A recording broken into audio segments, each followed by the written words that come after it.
बातमीपत्रात मी आपलं स्वागत करते। राज्य शासनाच्या गेल्या काही दिवसापासून नागपूर येथे हिवाळी अधिवेशन चालू आहे। या अधिवेशनात देगलूर बिलोली विधानसभा मतदारसंघाचे विद्यमान आमदार जितेश अंतापूरकर यांनी मतदारसंघातील अनेक प्रश्न उपस्थित करून सभागृहाचं लक्ष वेधून घेताना दिसत आहेत। पाहूयात या विषयीचा हा सविस्तर रिपोर्ट।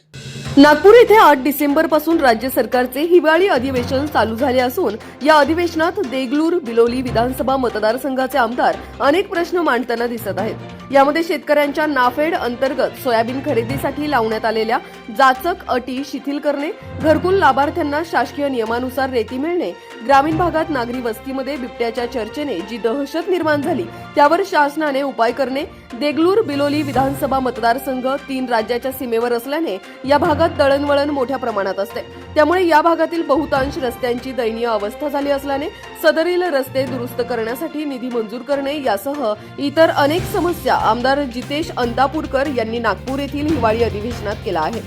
त्यामुळे आमदार महोदयांनी मतदारसंघातील इतके प्रश्न मांडून शासनाचे लक्ष वेधले असल्याने मतदारसंघातील नागरिकांमध्ये आमदार अंतापूरकर यांचे आभार मानले जात आहेत।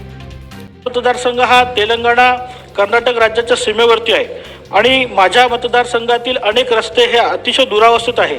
कालच्या झालेल्या पुराच्या परिस्थितीमुळे अनेक रस्ते हे मोठ्या प्रमाणात खराब झालेले आहेत। त्यामध्ये राज्यसीमा नरंगल ते सांगवी उमर, राज्यसीमा देगलूर ते कावळगड्डा, बोल्लूर फाटा ते मानूर, बिलोली आरळी, गुजरी, कांगटी ते खपराळा, बड्डूर, चिंचाळा ते बोशी, बिलोली, लगुळ ते सगरोळी, कुंडलवाडी, दौर ते बेळकोनी यासह करडकेट, हानेगाव असे अनेक प्रमुख रस्त्यांची त्या ठिकाणी दयनीय अवस्था आहे। माझा मतदारसंघ तेलंगणा व कर्नाटक बॉर्डरवर असल्याने मोठ्या प्रमाणात त्या ठिकाणी वाहतूक होते।